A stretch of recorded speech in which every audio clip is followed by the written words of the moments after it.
विश्वोत्पत्त्यादिहेतवे तापत्रय विनाशाय श्रीकृष्णाय वयं नमः।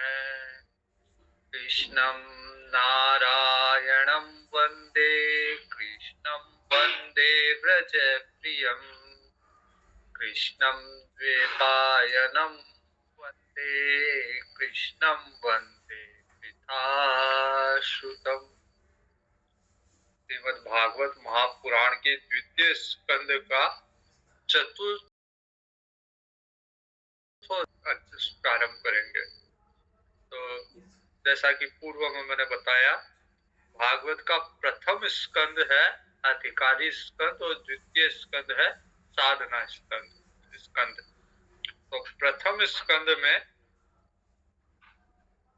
अनेक भक्तों के, विशेषकर महाभारत से संबंधित जो पात्र है उनकी कथा की गई है, क्योंकि उनकी कथा में भगवान का विशेष योगदान है। तो भगवान को प्राप्त करने के लिए कैसे भक्त का जीवन होना चाहिए, कैसे भक्त का समर्पण होना चाहिए भगवान के प्रति, वो सारी कथाएं हमने देखी। कैसे नारद जी अपने पूर्व जन्म में नारद जी की कथा थी और नारद जी ने कैसे समर्पण भाव से साधु संगति करके और भगवान को तपस्या पूर्वक भगवान को प्राप्त किया। फिर आगे महाभारत की कुछ कथाएं थी जिसमें उत्तरा, द्रौपदी, कुंती, इनकी इनकी इनका समर्पण भाव, इनका भगवान के प्रति प्रेम, और उसके अलावा भीष्म पितामह, पांडु, युधिष्ठिर, अर्जुन, इनका भगवान से जो लगाव था, इनके गुण थे, राजा परीक्षित के क्या गुण थे, ये सारे हमने अधिकारी स्कंद में देखे। और द्वितीय स्कंद जो है साधना स्कंद, जिसमें भगवान के बारे में बताया गया है। भगवान के विराट स्वरूप की साधना, भगवान के सूक्ष्म स्वरूप की साधना, भगवान की स्थूल साधना, कैसे सद्यो मुक्ति और ब्रह्म मुक्ति, सद्यो मुक्ति, इनके बारे में द्वितीय स्कंद में बताया गया है। इसी में महत्वपूर्ण एक विषय है कि भगवान को, जब भगवान का आभास कहाँ से होता है, मतलब कैसे पता करते हैं कि भगवान है। भगवान को देखा किसी ने नहीं है, या जिन्होंने देखा है वो वर्णन नहीं कर पाते। तो भगवान का अनुमान कैसे लगाया जाए? तो किसी भी चीज का अनुमान उसके कार्य से लगाया जाता है। जैसे अगर कोई मकान के बाहर में तुलसी जी का पेड़ है, मकान के ऊपर ओम लिखा हुआ है, तो मकान को देख के हम अनुमान लगा लेते हैं कि इसके अंदर हिंदू रहता होगा, इसके अंदर सनातनी धर्म वाला कोई व्यक्ति रहता होगा। या कोई बहुत बड़ा बंगला है, तो उस बंगले को देख के हम अनुमान लगा लेते हैं कि इसमें रहने वाला बहुत धनवान व्यक्ति होगा। जैसे बहुत पुराना कोई बहुत बड़ा किला है, तो उस किले को देख के अनुमान लगाते हैं कि इसमें रहने वाला राजा जो होगा बहुत ही शक्तिशाली राजा रहा होगा। वैसे ही भगवान का अनुमान कार्य से लगाते हैं, भगवान के कार्य से, सृष्टि से। आध्यात्म के तीन विषय मुख्य है, जीव, जगत और ईश्वर। जीव हम सब है, जो जीव ईश्वर की, जीव से लेके शिव तक की यात्रा। तो जीव ईश्वर की खोज करता है, उसको सबसे पहले जगत दिखता है। जगत देख के वो अनुमान लगाता है कि इस जगत का निर्माण मैंने नहीं किया, मेरे जैसे किसी जीव ने नहीं किया, तो जरूर इसका निर्माण, इसकी रचना करने वाला ईश्वर है।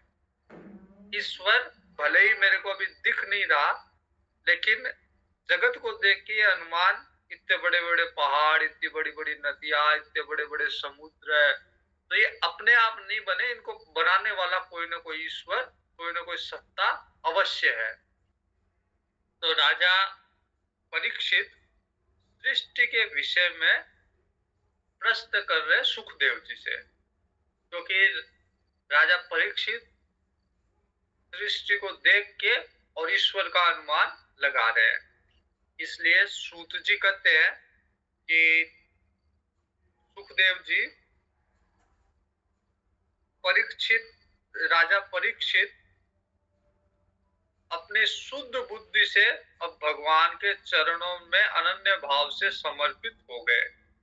अब राजा परीक्षित, क्योंकि सब कुछ त्याग के राजा परीक्षित गंगा जी के तट पे आके बैठ गए, सुखदेव जी से उपदेश सुन रहे हैं, तो अपनी शुद्ध बुद्धि से पूर्णतः भगवान में अनन्य रूप से समर्पित हो गए। और जो उनका अभ्यास था शरीर में, पत्नी में, पुत्र में, महल में, पशु में, धन में, भाई बंधु में, जो नित्य का अभ्यास था, जो अभ्यास के कारण उन सब वस्तुओं को उन्होंने नित्य मान लिया था, उन सब से ममता का त्याग कर दिया राजा परीक्षित ने। बार बार व्यवहार में कोई भी वस्तु आती है तो उसमें उससे लगाव हो जाता है, उसमें नित्य का अभ्यास हो जाता है। तो अब राजा परीक्षित ने शुद्ध बुद्धि के द्वारा उन सभी वस्तुओं से अपना ध्यान, अपनी ममता को निकाल लिया। और अब क्योंकि मृत्यु निश्चित है, मृत्यु निश्चित जान ली राजा परीक्षित ने कि अब सामने मृत्यु है, इसलिए उन्होंने अर्थ, धर्म और काम तीनों से संन्यास ले लिया। अब उनको ना अर्थ से मतलब है, ना धर्म से मतलब है, ना काम से मतलब है। अर्थ, धर्म, काम तीनों से संन्यास लेके मोक्ष की तरफ बढ़ रहे हैं राजा परीक्षित। तो धर्म, अर्थ, काम से संबंध रखने वाले जितने भी कर्म है उन सबको त्याग दिया। दृढ़ता से भगवान श्री कृष्ण में, श्रद्धा से भगवान श्री कृष्ण की महिमा सुनने के लिए अब उन्होंने सुखदेव जी से प्रश्न कर रहे हैं। तो भगवान की कथा सुनने के पहले संसार को अपने मन से हटाना पड़ता है।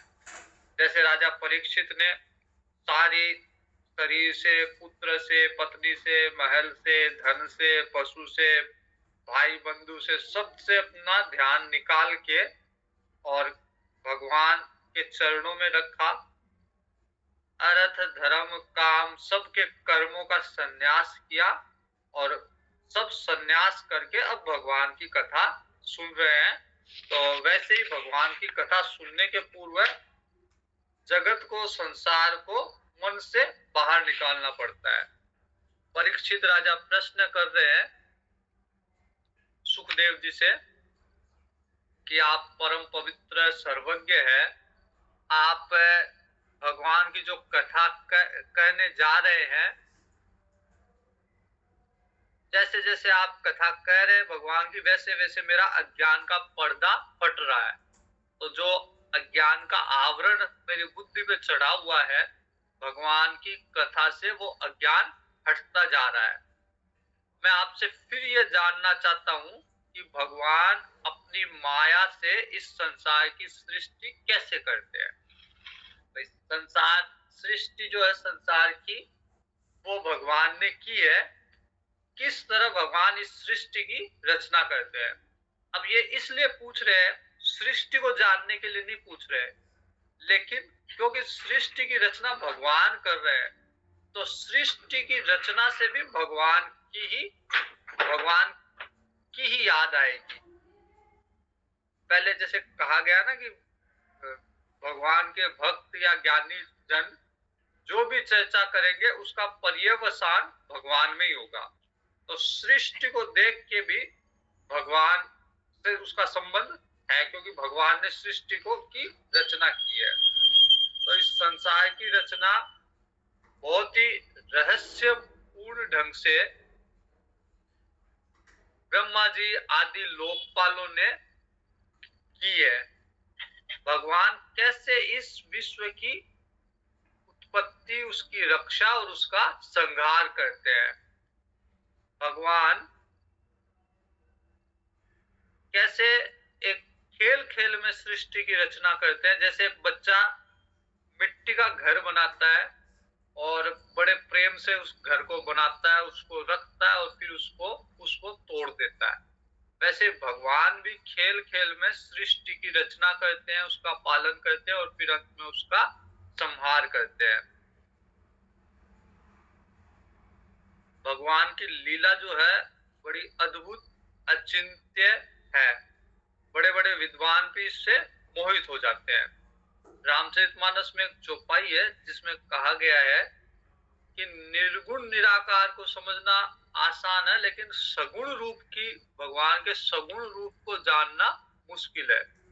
क्योंकि सगुण रूप से पार्वती जी भी मोहित हो गई थी कि भगवान राम जो है वो साधारण रूप से लीला कर रहे हैं, तो ये भगवान कैसे हो सकते हैं। तो हर कोई भगवान के सगुण स्वरूप को नहीं समझ सकता, केवल भगवान का भक्ति समझ सकता है। जिस समय भगवान अवतार लेके आते हैं उस समय भी हर कोई ये नहीं जान पाता यही भगवान है। तो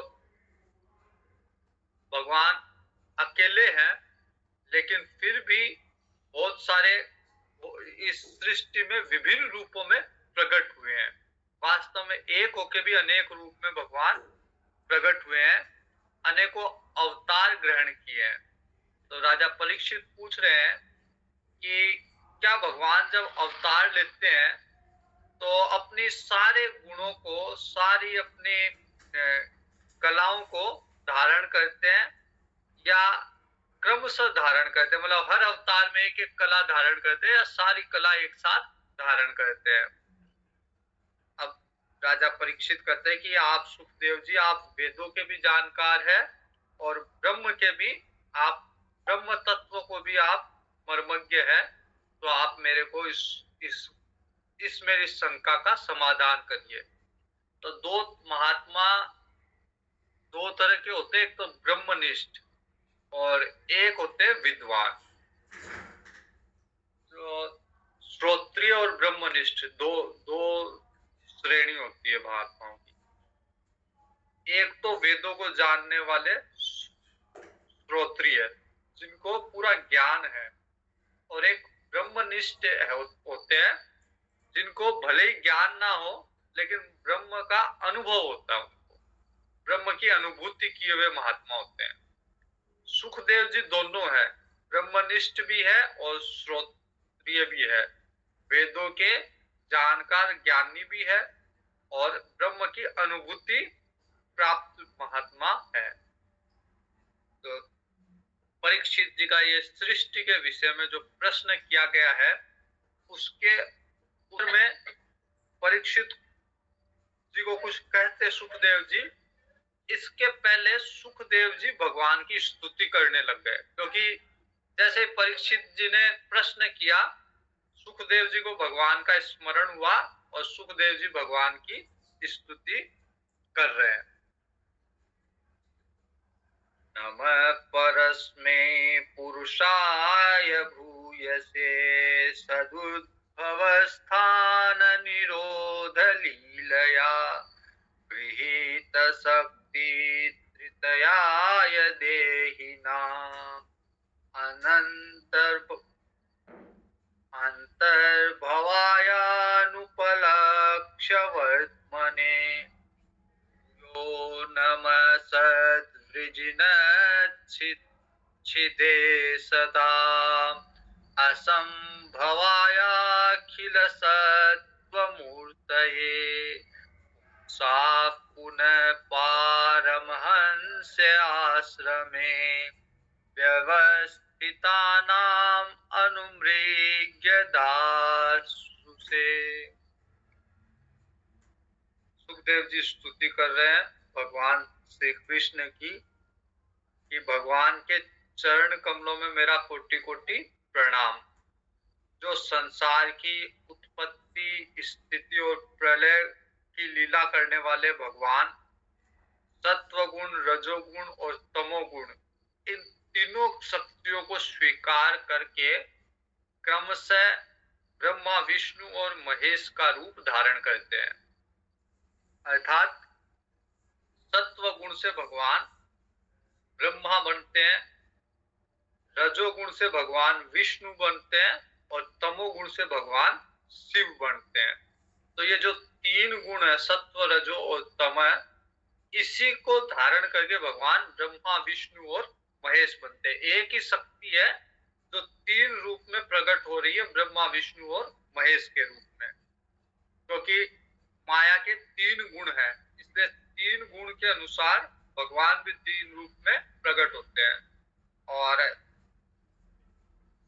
उत्पत्ति, उत्पत्ति, स्थिति और प्रलय का कार्य करते हैं। तीनों रूप में अलग अलग कार्य करते हैं।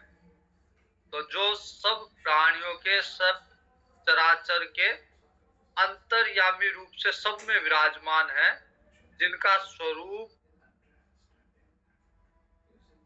उनको जिनका स्वरूप और उसकी उपलब्धि का मार्ग बुद्धि का विषय नहीं है। भगवान के स्वरूप को या भगवान को बुद्धि से प्राप्त नहीं किया जा सकता। जो स्वयं अनंत है और उनकी महिमा भी हरि अनंत, हरि कथा अनंता, तो स्वयं भी अनंत और महिमा भी अनंत, ऐसे भगवान को मेरा बार बार प्रणाम। बार बार भगवान के चरणों को नमस्कार करता हूँ, जो सत्पुरुषों के दुखों को मिटा के उन्हें अपने प्रेम का दान करते हैं। जो भगवान के भक्त होते हैं, उनके दुखों को मिटा के भगवान उनको प्रेम का दान करते हैं और दुष्टों को रोक कर, दुष्टों की सांसारिक बढ़ती रोक कर उन्हें भी मुक्ति देते हैं। परमहंसों को अभीष्ट वस्तुओं का दान करते हैं। वो समस्त चराचर की मूर्ति है, बिना किसी पक्षपात के भगवान सबकी पालना करते हैं। ऐसे भगवान को बार बार प्रणाम। नमो नमस्ते वृषभाय सात्वतां विदूर काष्ठाय मुहुर्भुयोगिनां निरस्त साम्यातिशयेन राधसा स्वधामनि ब्रह्मणि रंस्यते नमः। यत्कीर्तनं यत्स्मरणं यदीक्षणं यद्वंदनं यत्श्रवणं यदर्हणम्। तो भगवान कृष्ण को बार बार नमस्कार, जिनका कीर्तन, स्मरण, दर्शन, वंदन, श्रवण, पूजन जीवों के सारे पापों को तत्काल नष्ट कर देता है। यत् कीर्तन, यत् स्मरणम, यत् ईक्षणम, यत् वंदनम, यत् श्रवणम, यत् अर्हणम लोकस्य सद्यो विदुनोति कल्मषम। कल्मषम मतलब पाप। तो लोगों के सारे पापों को नाश करता है भगवान का कीर्तन, स्मरण, भगवान के दर्शन, भगवान का वंदन, भगवान का श्रवण। ये सारे लोगों के पापों को नष्ट करता है। तस्मै सुभद्र श्रवसे नमो नमः। तो ऐसे पुण्य कीर्ति भगवान को बार बार प्रणाम। विचक्षणाय चरणोपसादनात् संग व्युदत्स्यो भयतो नतारात्मनः विन्दन्ति हि ब्रह्मगतिं गतक्लमाः तस्मै सुभद्र श्रवसे नमो नमः। विवेकी पुरुष जो भगवान के चरणों की शरण में है, अपने हृदय से इस लोक और परलोक की आसक्ति निकाल डालते हैं। तो जो भी भगवान की शरण में है, उनको न इस लोक की आसक्ति है न परलोक की आसक्ति है, और बिना परिश्रम के ब्रह्म पद को प्राप्त कर लेते हैं। ब्रह्म पद को, भगवान के पद को प्राप्त करना आसान नहीं है। लेकिन भगवान के भक्त अपने मन से आसक्ति निकाल देते, संसार की, इस लोक की या स्वर्ग की या ब्रह्म लोक की, किसी भी लोक की आसक्ति निकाल के और भगवान को बिना परिश्रम के प्राप्त कर लेते हैं। ऐसे मंगल करने वाले भगवान को बार बार नमस्कार है। तपस्विनो दान परा यशस्विनो मनस्विनो मंत्र हृदय सुमंगलाः।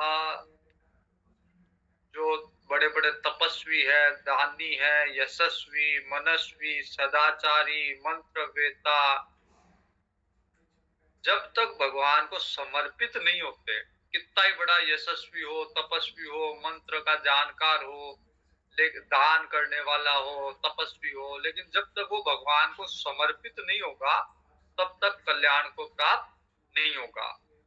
तपस्विनो दान परा यशस्विनो मनस्विनो मंत्र विदः सुमंगला क्षेमं न विन्दन्ति बिना यदर्पणम्।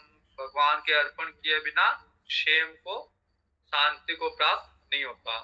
क्षेमं न विन्दन्ति बिना यदर्पणम्। उस भगवान को बार बार प्रणाम। तस्मै सुभद्र श्रवसे नमो नमः। जितने भी नीचे से नीचे शक्ति हो, चाहे वो किरात हो, हूण हो, आंध्र, कुलंत, आभीर, कंक, यवन, खस, दूसरी भी कोई भी नीची से नीची जाति हो, भगवान के स्मरण से, भगवान की भक्ति से वो सब पवित्र हो जाती है। अर्थात किसी का जन्म भले कितने नीच से नीच कुल में हो, नीच से नीच जाति में हो, अगर वो भगवान का भक्त बन गया तो वो तुरंत ही पवित्र हो जाएगा। किरात हूणांध्र पुलिंद पुलकसा आभीर कंका यवना खसादयः यन्ने च पापा यदुपाश्रयाश्रयाः शुध्यन्ति तस्मै प्रभविष्णवे नमः। तो ऐसे भगवान को नमस्कार, जो नीच से नीच व्यक्ति को, नीच से नीच जाति में उत्पन्न हुए व्यक्ति को भी पवित्र कर देते हैं। वर्तमान समाज में भी ये कोई शूद्र के घर में भी जन्म लिया हो, या जिसे हम नीच जाति कहते हैं, हरिजन है या और भी कोई अन्य नीच जाति, उसमें भी अगर भगवान का कोई भक्त है, भगवान की भक्ति कर रहा है, तो फिर उसको शूद्र या नीच नहीं कहा जाएगा। वो भगवान की भक्ति से वो पवित्र हो चुका। और जैसे उदाहरण भी है, जैसे रैदास जी है, वाल्मीकि जी है, तो ये नीच कुल में उत्पन्न होके भी, नीच जाति में उत्पन्न होके भी आज पूजनीय बन गए भगवान की भक्ति के कारण। एष आत्मात्मवतामधीश्वर त्रयीमयो धर्मयस्तपोमय है। तो ज्ञानियों की भी आत्मा है भगवान, भक्तों के स्वामी है। कर्म कांड जो करते हैं उनके लिए वेद मूर्ति है। कर्म कांडियों के लिए वेद ही सबसे ऊपर की वस्तु है, वो वेद को ही अपना भगवान मानते हैं। तो भगवान उनके लिए वेद मूर्ति बन गए। जो कर्म कांड करता है वो वेद के एक एक अक्षरों को प्रमाण बुद्धि रहती है उसकी। जो वेद में लिखा बस वही उसके लिए सत्य है। तो भगवान उसके लिए बन गए वेद मूर्ति। और ज्ञानी की आत्मा, क्योंकि ज्ञानी व्यक्ति को पता है कि जो सबकी आत्मा है वो मैं हूं, तो भगवान भी उसके लिए आत्मा बन गए। भक्त के लिए भगवान स्वामी बन गए। भक्त को और कुछ नहीं है, अपने स्वामी से मिलना है भक्त को, तो उसके लिए स्वामी बन गए। कर्म कांडियों के लिए वेद मूर्ति बन गए। जो धर्म करता है उसके लिए धर्म मूर्ति बन गए भगवान। और जो तपस्वी है उनके लिए तप स्वरूप बन गए। तो जिसकी जैसी भावना होती है, भगवान वैसा ही स्वरूप धारण कर लेते हैं। मानस में चौपाई है, जिनकी जिनकी रही भावना जैसी, प्रभु मूरत तिन देखई तैसी। तो जिनकी जैसी जैसी भावना में जो ध्यान करता है, कोई वेद में अगर भगवान का की ध्यान धारणा कर रहा है तो भगवान वेद मूर्ति, कोई तपस्या में ध्यान है भगवान की धारणा करता है तो भगवान उसके लिए तपोमूर्ति, कोई धर्म का पालन करता है तो भगवान उसके लिए धर्म मूर्ति, कोई ज्ञानी है तो भगवान उसके लिए आत्मा है, कोई भक्त है तो भगवान उसके लिए स्वामी है। एक बार हनुमान जी को भगवान ने पूछा कि हनुमान तेरा मेरा क्या संबंध है? तो हनुमान जी कहते हैं, भगवान अगर मैं अपने आप को स्थूल रूप में पाता हूं, अगर मैं सोचता हूं कि मैं ये शरीर हूं, तो शरीर बुद्धि के हिसाब से आप मेरे स्वामी हो, मैं आपका सेवक हूं। तो सेवक और स्वामी का संबंध है। और मैं अगर अपने आप को जीव समझता हूं, मैं अपने आप को मन बुद्धि अहंकार समझता हूं, जीव समझता हूं, तो मैं आपका अंश हूं, आप अंशी हो और मैं आपका अंश हूं। और मैं अपने आप को अगर आत्मा समझता हूं, तो आत्म रूप से मैं वही हूं जो आप हो, मतलब आप में और मेरे में कोई अंतर नहीं है, आत्मा और परमात्मा में कोई अंतर नहीं है, मैं आपका ही स्वरूप। तो जैसा हमारी दृष्टि होगी, अगर हम अपने आप को स्थूल समझेंगे, शरीर समझेंगे, तो फिर हमें भगवान को स्वामी समझना चाहिए, हमें सेवक और भगवान स्वामी। अगर हम अपने आप को जीव समझ रहे हैं, तो फिर भगवान अंशी और हम अंश है, भगवान का ही अंश है। भगवान कहते हैं ममे वांसो जीव लोके जीव भूत सनातन है, ईश्वर अंश जीव अविनाशी। तो जो जीव है वो ईश्वर का ही अंश है, और आत्म रूप से मैं वही हूं जो भगवान है। मेरे में अहम ब्रह्मास्मि, मैं ही ब्रह्म हूं, मेरे में और ब्रह्म में कोई अंतर नहीं है। तो भगवान भी उसी रूप को धारण करते हैं। कर्तव्यली के रजशंकरादि भी, वितर्क लिंगो भगवान प्रसीदताम। तो देवता लोग भी जिन अपने शुद्ध हृदय से जिनके स्वरूप का चिंतन करते हैं और भगवान को आश्चर्यचकित होकर देखते हैं, उनके भी समझ में नहीं आता, ऐसे भगवान मेरे पे अनुग्रह करे, मेरे पे कृपा करे। श्री सुखदेव जी प्रार्थना कर रहे हैं भगवान, यज्ञपति प्रजापतिर्धियां पतिर्लोकपतिर्धरापति, पतिर्गतिश्चान्धकवृष्ण सात्वतां, प्रसीदतां मे भगवान सतां पति। भगवान समस्त संपत्तियों के संपत्तियों की जो स्वामिनी है लक्ष्मी माता, उसके पति है। तो लक्ष्मी जी के पति, सारी संपत्तियों के पति, समस्त यज्ञों के भगवान ही भोक्ता है। सारे यज्ञ कर रहे हैं भगवान ही, उसका यज्ञ ग्रहण करते हैं। सारे यज्ञों के भोक्ता और फलदाता भी भगवान ही है। यज्ञ करते हैं तो उस यज्ञ से भगवान ही प्रसन्न होकर फल देते हैं। प्रजा की रक्षा करने के लिए भगवान सबके अंतर्यामी है, सबके हृदय में भगवान विराजमान है। समस्त लोकों के पालन करने के करते हैं, और भगवान पृथ्वी के भी स्वामी हैं। यदुवंश में प्रकट होकर भगवान ने अनेक लोगों की रक्षा की है।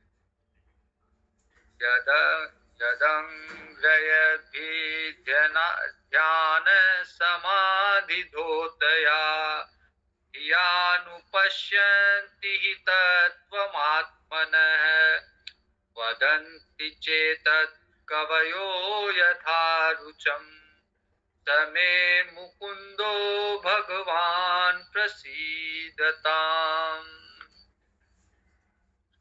तो वे भक्त वत्सल भगवान संतों के सर्वस्व भगवान श्री कृष्ण मुझ पे प्रसन्न हो।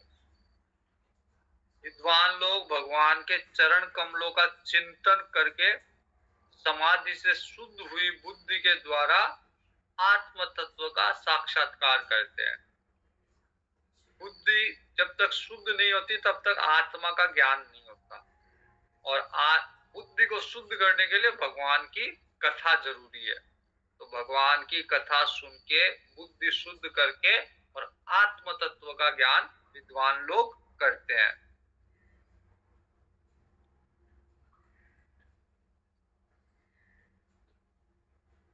और जब भगवान का साक्षात्कार हो जाता है तो फिर अपने अपने अनुसार से, अपनी अपनी रुचि के अनुसार से भगवान के स्वरूप का वर्णन करते हैं, और प्रेम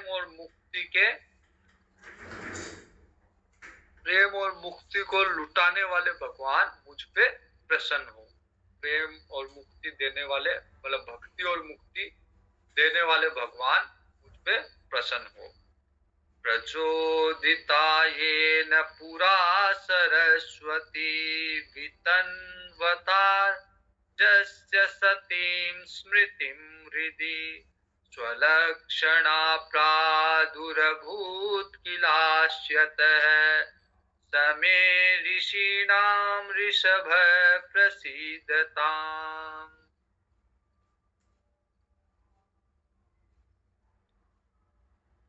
जिस भगवान ने सृष्टि के आरंभ में सरस्वती जी को प्रेरित करके और ब्रह्मा जी को बुद्धि प्रदान की ताकि ब्रह्मा जी सृष्टि की रचना कर सके, ऐसे भगवान को मैं प्रणाम करता हूँ।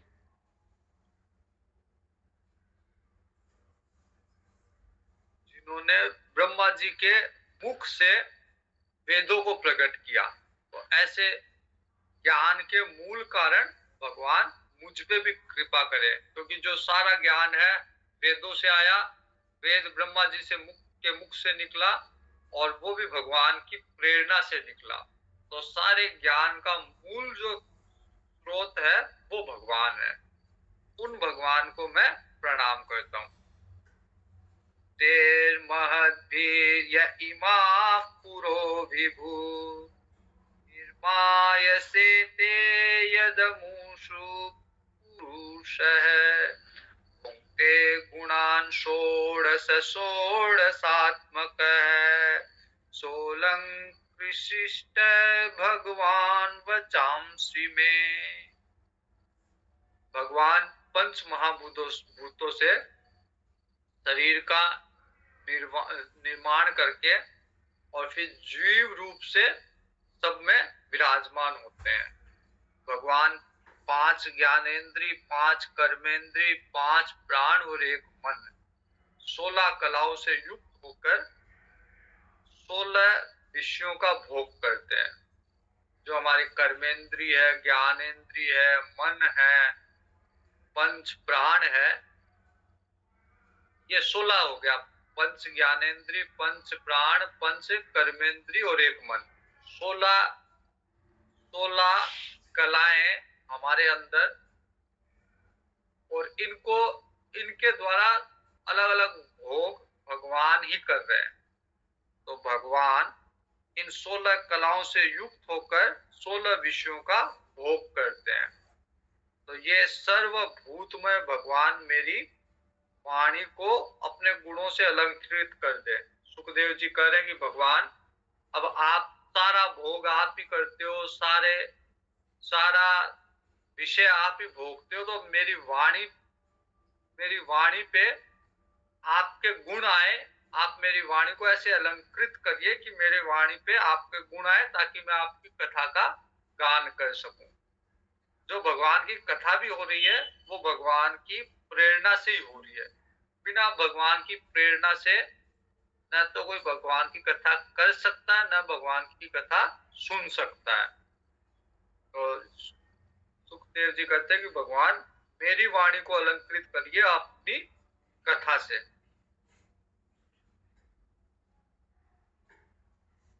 नमः नमस्तस्मै भगवते वासुदेवाय वेधसे पपुरज्ञानमयं सौम्यायन्मुखाम्बुरुहाशवम्।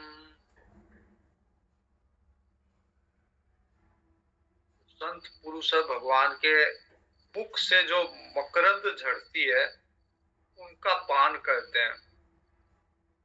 वासुदेव अवतार भगवान सर्वज्ञ व्यास जी को बार बार प्रणाम करता हूँ।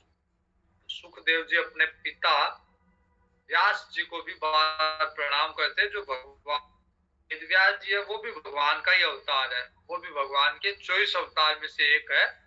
तो भगवान के व्यास अवतार को भी प्रणाम करते हैं सुखदेव जी। और अब सुखदेव जी कहते हैं कि परीक्षित, तुमने जो सृष्टि के विषय में प्रश्न किया, ये स्तुति तो परीक्षित सुखदेव जी ने भगवान की। जैसे ही सृष्टि की याद, सृष्टि के विषय में प्रश्न किया परीक्षित ने, राजा परीक्षित ने, तो सृष्टि को याद आते ही सुखदेव जी को सृष्टि के रचयिता भगवान का स्मरण आया और सुखदेव जी ने भगवान की स्तुति की। और अब परीक्षित को कह रहे हैं कि परीक्षित, तुमने जो सृष्टि के विषय में जो प्रश्न किया है, ऐसा ही प्रश्न एक बार नारद जी ने अपने पिता से किया, ब्रह्मा जी से। तो मैं अब तुमको वो प्रसंग बताऊंगा जिसमें स्वयं भगवान नारायण उपदेश कर रहे नारद जी को, नारद जी के प्रश्न करने पे।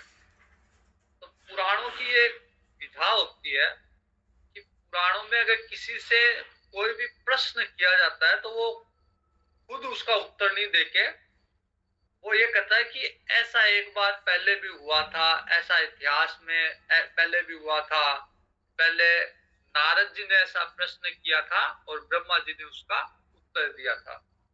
तो सीधे सीधे सीधे भी बोल सकते हैं। अगर राजा परीक्षित सुखदेव जी से पूछ रहे हैं सृष्टि के विषय में कि कैसे भगवान ने सृष्टि की रचना की, तो सुखदेव जी सीधे सीधे बोल सकते हैं कि भगवान ने इस तरह से रचना की। लेकिन सीधे बोलने में कहीं ना कहीं अहंकार आ जाता है कि मैं जानता हूं, मैंने बताया। इसलिए पुराणों में, किसी भी पुराण में सीधे सीधे नहीं बोल के ये कहा जाता है कि ऐसा एक बार पहले भी ऐसा चर्चा हुई है और वो चर्चा मैं बता रहा हूं, वो कथा मैं सुना रहा हूं। तो यहाँ सुखदेव जी भी कह रहे हैं कि पहले ऐसी चर्चा, ऐसा ही प्रश्न है, मतलब भगवान की कथा के विषय में किसी को ये ना लगे कि ये प्रश्न पहली बार आया है या मैं इसका उत्तर जानता हूं, मैं इसका उत्तर दे रहा हूं। तो सुखदेव जी कहते हैं कि ऐसा एक प्रश्न पहले नारद जी ने किया था अपने पिता ब्रह्मा जी ने सृष्टि के विषय में, वो मैं आपको वो प्रसंग सुनाता हूं। तो नारद जी ने एक बार अपने पिता ब्रह्मा जी से पूछा, देव देव नमस्तेस्तु भूत भावन पूर्वज तद्विजानीह यज्ञानम आत्म तत्व निदर्शनम। ब्रह्मा जी अपने पिताजी के पास गए, नारद जी अपने पिताजी ब्रह्मा जी के पास गए और ब्रह्मा जी को नारद जी पूछते हैं कि पिताजी, आप केवल मेरे ही पिता हो ऐसा नहीं है, आप समस्त देवताओं में श्रेष्ठ और सृष्टि करता हो। तो केवल पिता के रूप में नहीं हो आप सारे देवताओं में सबसे श्रेष्ठ हो और इस सृष्टि की रचना भी आपने ही की है, आपको मेरा प्रणाम हो। अब आप मेरे को वो ज्ञान दीजिए जिससे आत्म तत्व का साक्षात्कार हो सके। अब नारद जी ये सोच रहे हैं कि सृष्टि की रचना ब्रह्मा जी ने की है, जबकि ब्रह्मा जी ये बोलेंगे कि मैंने नहीं की सृष्टि की रचना, मेरे को प्रेरित करने वाला कोई और है। तो ब्रह्मा जी बोलेंगे कि मेरी भी शक्ति मेरी अपनी नहीं है, बल्कि भगवान की दी हुई शक्ति का प्रयोग कर रहा हूं मैं, मेरे से ऊपर भी कोई है। नारद जी की दृष्टि में ब्रह्मा जी सर्वोपरि, लेकिन ब्रह्मा जी कहते हैं कि मेरे से भी ऊपर कोई है। यद्रूपम यद यद्रूपम यदधिष्ठानम यत्सृष्टिमिदं प्रभो यत्संस्थं यत्परं यच्च तत्तत्त्वं वद तत्त्वतः। तो मेरे को अब आत्म तत्व का साक्षात्कार करवाइए, मेरे को वो ज्ञान दीजिए जिससे मैं अपने स्वरूप को जान सकूं, मेरी आत्मा को जान सकूं, सृष्टि के बारे में जान सकूं, भगवान को परमात्मा को जान सकूं। इस संसार के क्या लक्षण है, क्या आधार है, संसार टिका हुआ किस पे है और इसका निर्माण किसने किया, इसका प्रलय कौन करता है और ये किसके अधीन है, वास्तव में ये है क्या, ये वस्तु क्या है, किसके अधीन है, कौन इसका मालिक है, क्या इसका आधार है, कैसे ये टिका हुआ संसार, आप इसको तत्व से मेरे को बताइए। सर्वहेतत् भवान वेद भूत भव्य भवत् प्रभुः करामल्कवत विश्वं विज्ञानं वाशितं तव।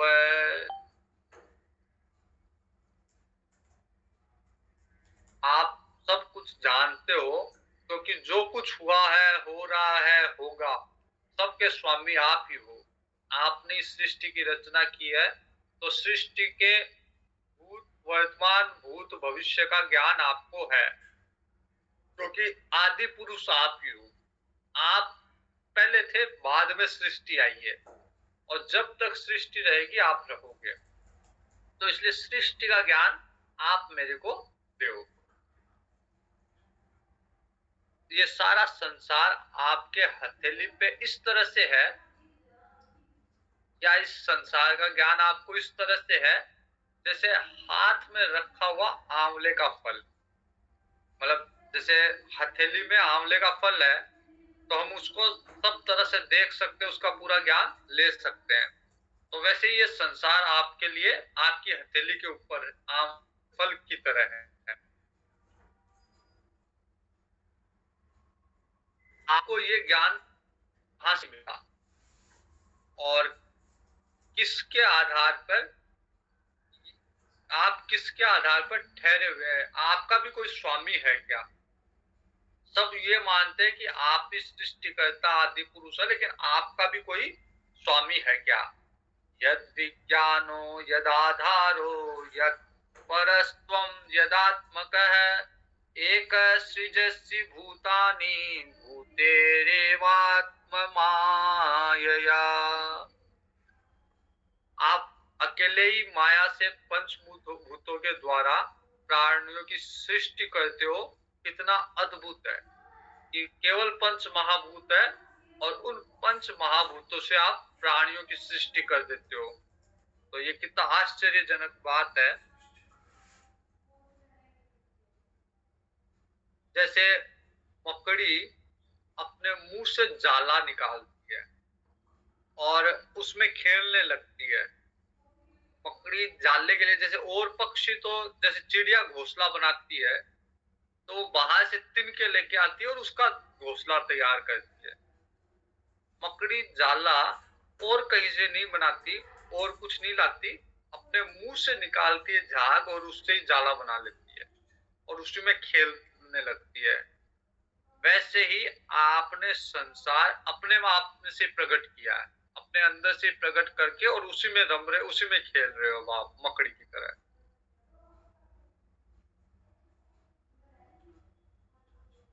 इतना होने पर भी आप में कोई विकार नहीं है, आप इन विकारों से मुक्त हो।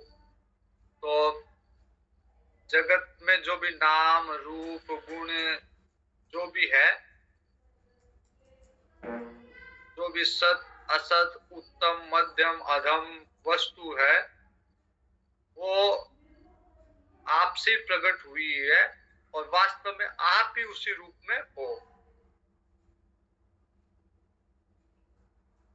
एतन्मे पृच्छत सर्वं सर्वज्ञ सकलेश्वर विजानीह यथेवेदम् अहं बुद्धेनुशासितः। तो आपसे भी बढ़कर कोई है क्या? आप सबके ईश्वर हो, एकाग्रचित होके घोर तपस्या करते हो आप, लेकिन मेरे को शंका हो रही है कि आपने सृष्टि की रचना की, इतनी तपस्या कर रहे हो, सब कुछ कर रहे हो, लेकिन आपसे भी बढ़कर कोई है क्या? आपसे भी ऊपर कोई है क्या? आप सर्वज्ञ सर्वेश्वर हो। जो कुछ मैं पूछ रहा हूँ कृपया मुझे इस प्रकार समझाइए ताकि मैं ठीक ठीक समझ सकूं। मेरा जो प्रश्न है, जो आत्मा के विषय में, जो मेरा आत्म तत्व के विषय में जो प्रश्न है, सृष्टि के विषय में जो प्रश्न है, और मेरा ये प्रश्न है कि आप ही सर्वज्ञ हो, सबसे बड़े हो, या आपसे भी बढ़कर कोई है?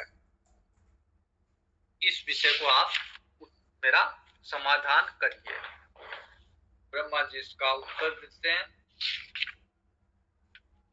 ब्रह्मा जी कहते हैं कि बहुत ही सुंदर प्रश्न किया नारद जी तुमने, और जीवों के प्रति करुणा है, तुमको इसका ज्ञान है, लेकिन जीवों के प्रति तुम्हारे मन में करुणा है, इसलिए तुमने ऐसा प्रश्न किया है, क्योंकि तुम्हारे प्रश्न से जीव इस ज्ञान को प्राप्त कर सके। क्योंकि तुमने प्रश्न किया, मैं उत्तर दूंगा, और इस संवाद से जीव लाभ ले सकेंगे। तुमने जो कहा वो असत्य नहीं है। तुमने कहा कि मैं सबसे बड़ा देवता हूँ, मैं सर्वज्ञ हूँ, मैं सारी सृष्टि की पालना करता हूँ। ये असत्य नहीं है, क्योंकि माया के कारण लोगों को ऐसा ही लगता है। सबको यही लग रहा है कि मैं सर्वज्ञ हूँ, मैं सबसे बड़ा हूँ, क्योंकि मैंने इस सृष्टि की रचना की है। लेकिन मेरे ऊपर भी कोई है, मैं सबसे बड़ा नहीं हूँ। जब तक उस परम तत्व को जीव नहीं जान लेता, तब तक ऐसा मेरा प्रभाव ऐसा ही है कि लोग ये समझते कि मैंने ही रचना की है सृष्टि की। लेकिन जैसे सूर्य, अग्नि, चंद्रमा, इनका अपना प्रकाश नहीं है। ये इनका प्रकाश, जैसे चंद्रमा का प्रकाश सूर्य से आता है, तो सूर्य का भी अपना प्रकाश नहीं है, बल्कि भगवान से ही आता है। वैसे ही मेरी शक्ति भी भगवान से ही उत्पन्न होती है। मेरी अपनी कोई शक्ति नहीं है जिससे मैंने सृष्टि की रचना की हो। तो उन भगवान को मैं बार बार प्रणाम करता हूँ। तस्मै नमो भगवते वासुदेवाय धीमहि यन्मायया दुरजया मां ब्रुवन्ति जगत गुरुम। भगवान वासुदेव की वंदना करते हूँ, जिनकी दुर्जय माया से मोहित होकर लोग मेरे को जगत गुरु मान बैठे।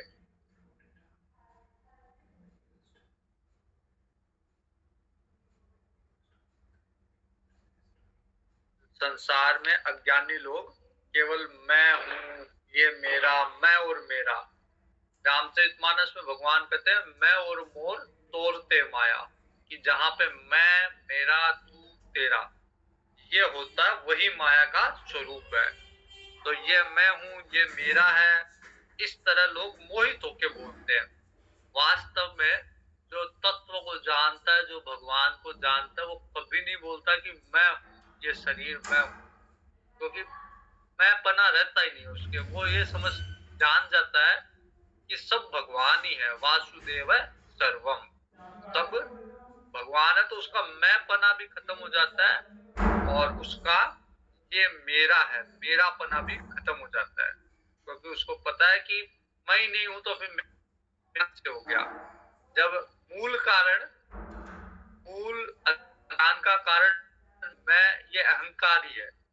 जब ये अहंकार खत्म हो जाएगा कि मैं कुछ नहीं हूँ, ये जो है वो भी भगवान ही है, तब फिर उसका राग द्वेष, उसकी कहीं पे आसक्ति ममता, ये कुछ रहेगी नहीं। क्योंकि जब मूल में सारी बुराइयों का जड़ मूल में अहंकार ही है, ये अहंकार, ये मेरा अलग से अस्तित्व, यही समाप्त हो जाएगा, तो फिर कहीं पे भी कोई आसक्ति रहेगी नहीं। आसक्ति का कारण ये अहंकार ही है कि मैं हूं, और मैंने अपने आप को इस शरीर में सीमित मान लिया। द्रव्य, कर्म, काल, स्वभाव, जीव, वास्तव में भगवान से पृथक कुछ भी नहीं है, सब भगवान में ही है। सारे द्रव्य, सारे पंच महाभूत, सबका स्वभाव, सारा जीव, सारे काल, सब भगवान के अंदर ही है, भगवान से अलग कुछ नहीं है। सारे यज्ञ जो होते हैं उनको भी वो भगवान की प्रसन्नता के लिए ही है। और जो यज्ञ से जो लोकों की प्राप्ति होती है, या जो भोग की प्राप्ति होती है, जिस लोक की यज्ञ के द्वारा, स्वर्ग है, ब्रह्मलोक है, वो भी भगवान का ही, भगवान के अंतर्गत ही है। सारे लोग, स्वर्ग, नरक, ब्रह्मलोक, वैकुंठ लोक, सब भगवान के अंदर ही कल्पित है, भगवान के बाहर कुछ भी नहीं है। योगी भी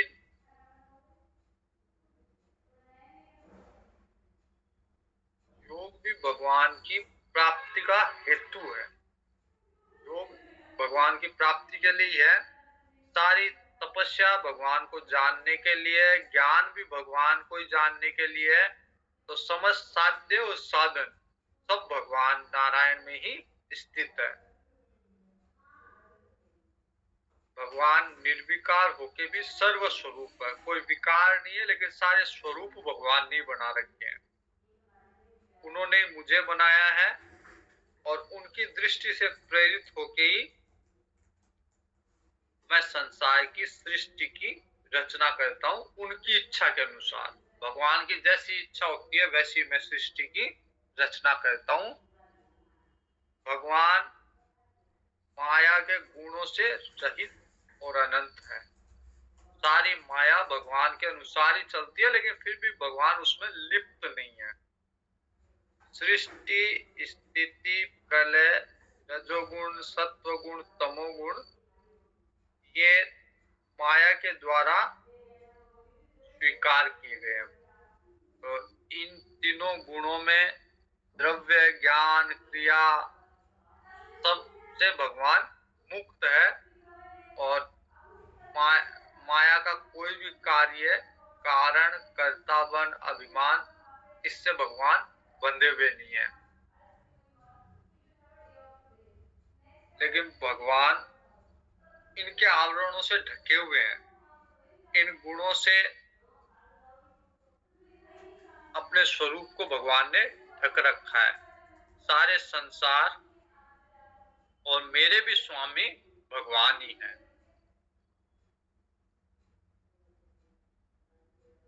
तो भगवान की जब इच्छा होती है तो भगवान अपने स्वरूप को प्रकट करते हैं, अन्यथा भगवान ने तीनों गुणों में अपने आप को छिपा रखा है। भगवान की शक्ति से ही काल ने तीनों गुणों में क्षोभ उत्पन्न कर दिया। जब तीनों गुण सम अवस्था में रहते हैं, सत्वगुण, रजोगुण, तमोगुण, तब सृष्टि नहीं होती है। जब गुणों में क्षोभ उत्पन्न होता है, गुणों का संतुलन बिगड़ता है, तब सृष्टि उत्पन्न होती है। सम अवस्था में कोई सृष्टि नहीं है। लेकिन गुणों में क्षोभ उत्पन्न हुआ, गुण आपस में प्रतिस्पर्धा करने लग गए। कभी रजोगुण बढ़ा, कभी तमोगुण बढ़ा, कभी सत्वगुण बढ़ा, तब सृष्टि की रचना प्रारंभ हुई। तो गुणों में काल के कारण, तीनों भगवान की शक्ति से ही काल ने तीनों गुणों में क्षोभ उत्पन्न किया, जिससे सृष्टि की रचना हुई। फिर पंच महाभूत बने सृष्टि में। साम्य अवस्था में कोई सृष्टि नहीं थी। जैसे क्षोभ उत्पन्न हुआ, उससे पंच महाभूत बने। सबसे पहले आकाश, फिर वायु, फिर अग्नि, फिर जल, फिर पृथ्वी। और इन पंच महाभूतों से ही शब्द, स्पर्श, रूप, रस, गंध ये बने।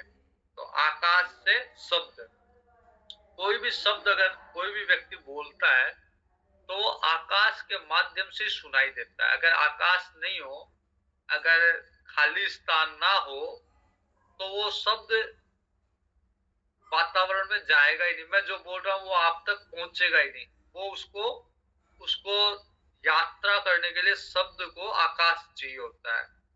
वैसे ही वायु, स्पर्श, स्पर्श अगर होगा ही नहीं अगर वायु ना हो, उसी तरह से रूप किसी का प्रकट ही नहीं होगा अगर अग्नि ना हो। तो ये पंच महाभूतों से ही प्रकट हुए हैं। शब्द, रूप, रस, गंध ये सब पंच महाभूतों से ही उत्पन्न है। अगर जल ना हो तो रस नहीं होगा, रस की उत्पत्ति जल से ही है। और गंध की उत्पत्ति पृथ्वी से है। तो सबसे पहले आकाश, आकाश के बाद में वायु, वायु के बाद में अग्नि, अग्नि के बाद में जल, जल के बाद में पृथ्वी, ये पंच महाभूत प्रकट हुए।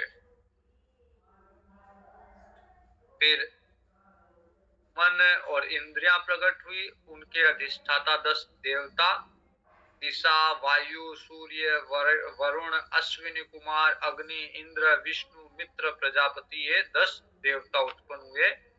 श्रोत, त्वचा, आंख, नाक, कान, जीभ, ये जो पंच ज्ञानेंद्रियां हैं ये, और हाथ, पैर, हाथ, पैर, वाक और जनेंद्रिया, ये 5 कर्मेंद्रिया, ये सब फिर प्रकट हुई। बुद्धि, ज्ञान शक्ति से बुद्धि और क्रिया शक्ति से प्राण उत्पन्न हुए। ये उत्पन्न तो हो गए लेकिन ये अलग अलग थे। फिर भगवान ने इन सबको एकत्रित किया। भगवान की प्रेरणा से भगवान ने प्रेरित करके इनको साथ मिलाया और आपस में ये सामंजस्य से कार्य करने लग गए। वरना सब पहले शब्द, रूप, रस, गंध या पंच महाभूत या पंच कर्मेंद्रिय सब अलग अलग थे। फिर भगवान की प्रेरणा से ये एक जगह आए, परस्पर एक दूसरे के साथ मिल गए और आपस में कार्य कारण स्वभाव से कार्य करने लग गए। व्यष्टि और समष्टि पिंड, और व्यष्टि में मतलब पिंड और समष्टि में ब्रह्मांड, ये दोनों की रचना हुई। जो भगवान का जो विराट स्वरूप है वो प्रकट हुआ। कैसे विराट स्वरूप प्रकट हुआ ये कल देखेंगे, या विराट स्वरूप क्या है, कैसा है, ये हम कल देखेंगे। विराट स्वरूप की विभूतियां, विराट स्वरूप भगवान का कल देखेंगे।